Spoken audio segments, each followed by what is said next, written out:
I'm Pete, and we're doing Pete's Eats cooking videos. Today, we're gonna make an Easter bread.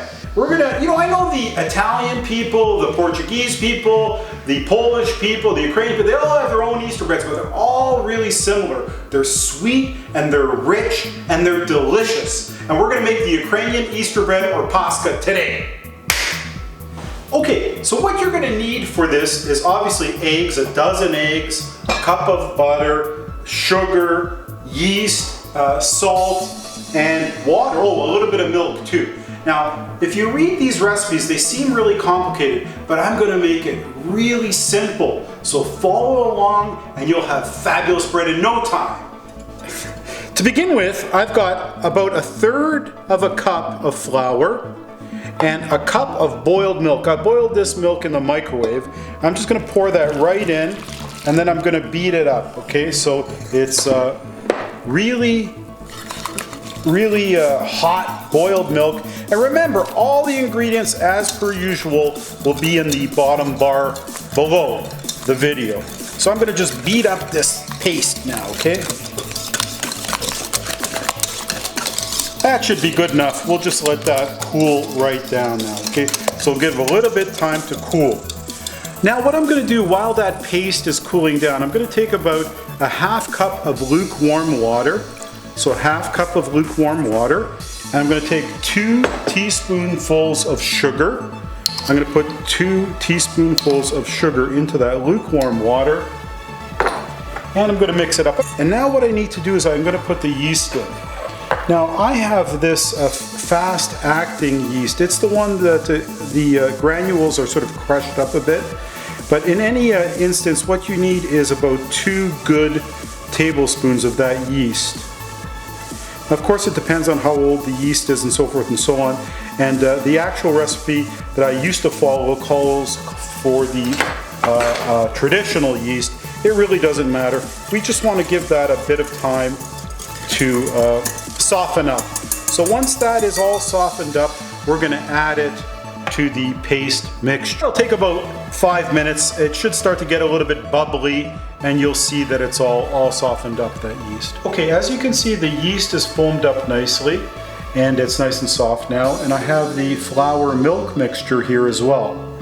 What I want to do is I really have to make sure that this flour milk mixture is not too hot. So I want to give it a test, but I also want to add a little bit of milk, cold milk, just a touch, to bring down the temperature, because if I don't, all the yeast will die when I put it in there. I want it just a nice sort of a warm temperature, but not too hot. So that's what I'm going to do.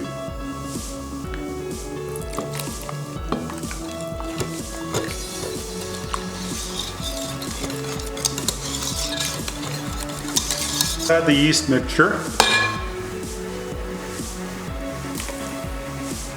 Let's give it a good stir.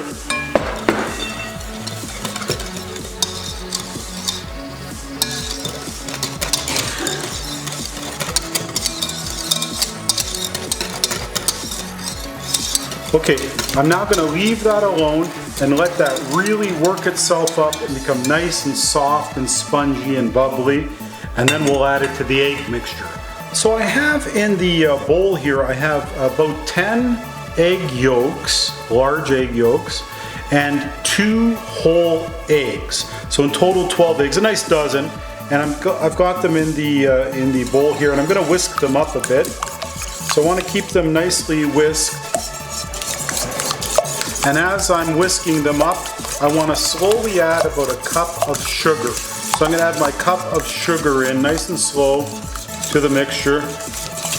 There you go. The cup of sugar has been added. Of course, you can add more sugar if you want it more sweet. Now I'm going to add a teaspoon of salt to the mixture. So 1 teaspoon of salt goes in there. I like salt. I'll do a good teaspoon of salt.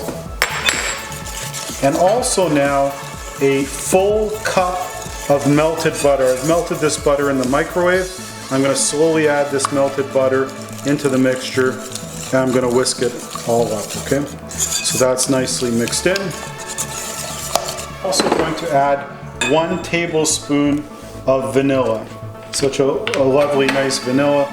A nice full tablespoon of vanilla will go in there as well.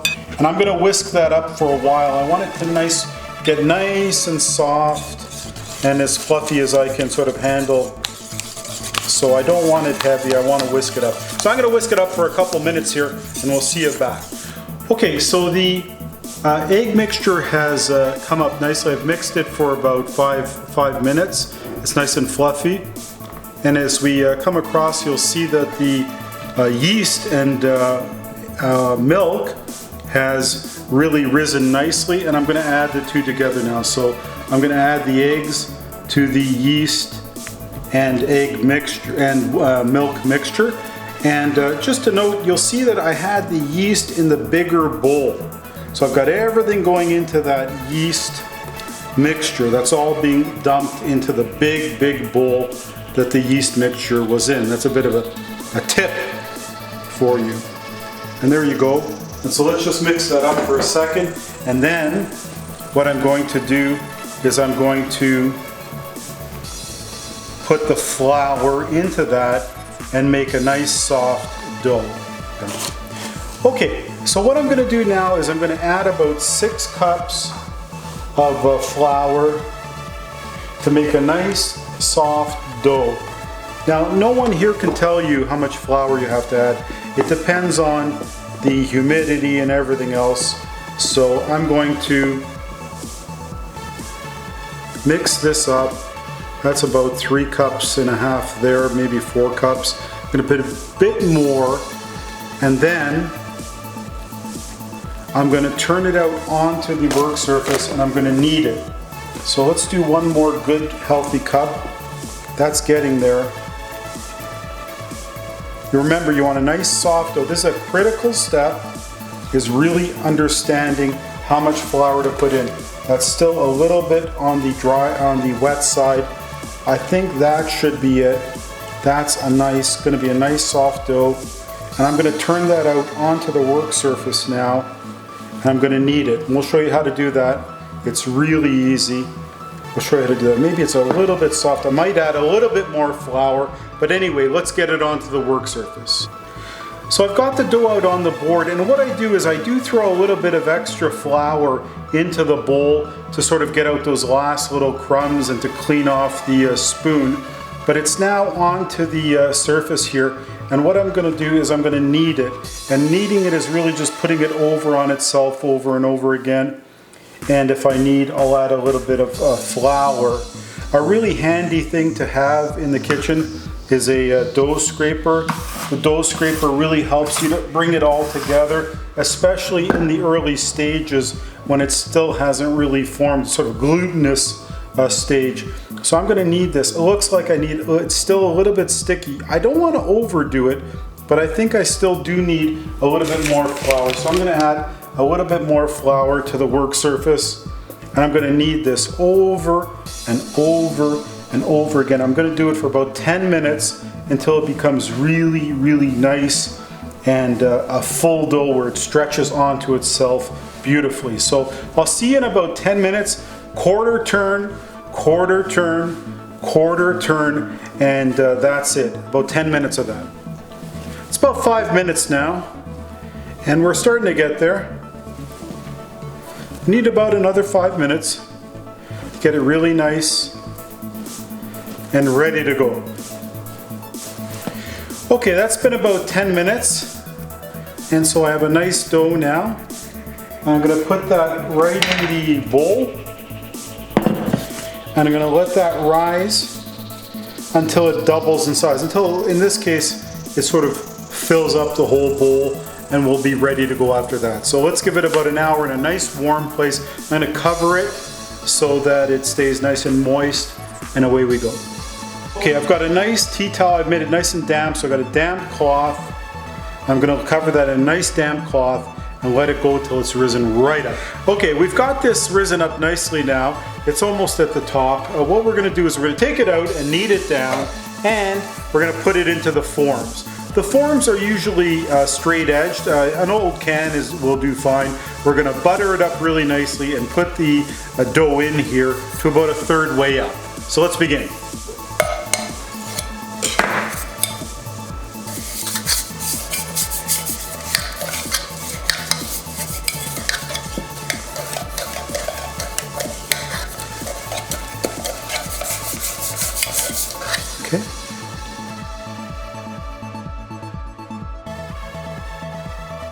just going to knead this a bit.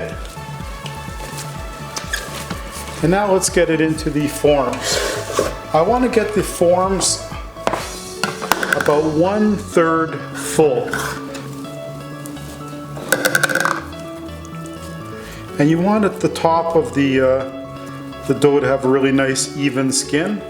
So that's pretty good. Let's see if we can drop that right in. There we go. That's about 1/3 full.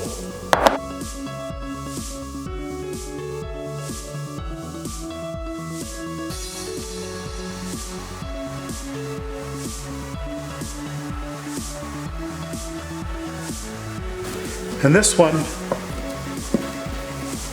I'm going to take my elbow and make a nice hole in the center like a donut, and we'll throw it right in there. So we'll cover these up and we'll give them a little time to raise right up, and then we'll throw them in the oven. Have risen up nicely now. And so what I want to do is I'm going to just glaze them with a little bit of egg and milk. Just a little bit of an egg and milk wash. And they're ready to go. Okay, we're going to pop these in the oven now at about 375 degrees. And we'll give them about 10-15 minutes at 375. Then we'll turn them down to 350 for about a half hour. So let's put them in and away we go. Of course, the larger ones will take a little bit longer, obviously, than the smaller ones. Okay, let's try taking these out of their forms. It's been about 10 minutes now, so this one's coming out nice and easy. You have to be very careful with these. This one's come out really nice. Be very gentle with these. I'll flip that one over. And now this one as well. Sometimes they do take a little coaxing, but these are coming out nice. It is really, really important to butter them up, butter up those forms nicely. So now let's let them cool for about, I don't know, 10 or 15 minutes or so. And away we go. We have some delicious Easter Paska for you. Here they are, 3 beautiful Easter loaves of bread, rich, sweet, delicious, for you to enjoy. Happy Easter.